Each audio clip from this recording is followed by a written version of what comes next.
Maraming fans at casuals na tutok sa online chika ang gandang-ganda sa little white dress na suot ni Bel Mariano nang pirmahan niya kamakailan lang ang first ever contract niya sa ABS-CBN. Buong akala kasi nila ay kasama ito sa latest collection ng online clothing shop na ine-endorse ni Bel. Maraming fan ang napagod sa kakahanap sa official website ng clothing store na yun. Nabigo nga sila dahil imported naman pala ang nasabing damit na ang nag-style ay ang kaibigan ng Abante na si Adrian Concepcion.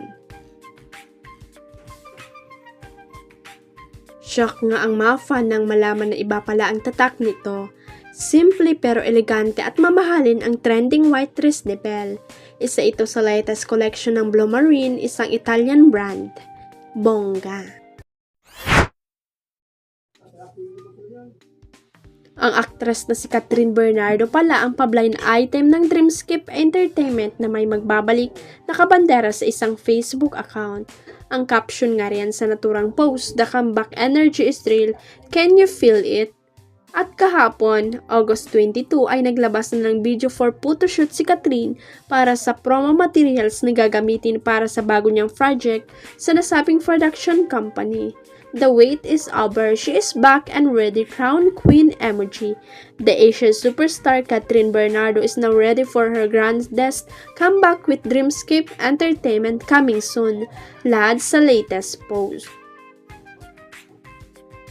Trending kaagad ito dahil as of this writing ay umabot na sa 1,100 shares at 245 comments mula sa fans na talagang nagre-raves sa pagbabalik ng aktres sa serye.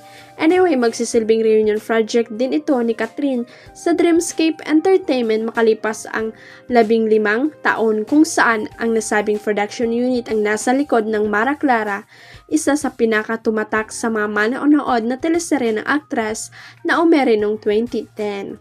Ang huling kapamilya teleserye ni Catherine ay romantic comedy na Too Good to Be True noong 2022. Bumida rin siya sa big screen para sa Love Love Again at kamakailan lang nagsilbi siyang bilang isa sa mga hurado ng Pilipinas Got Talent. Samantala, walang binigay pang detalye kung sino ang mga kasama ni Catherine sa bago niyang serye at kung sino ang direktor at titulo, kaya abangan ang susunod na mga anunsyo tungkol dito.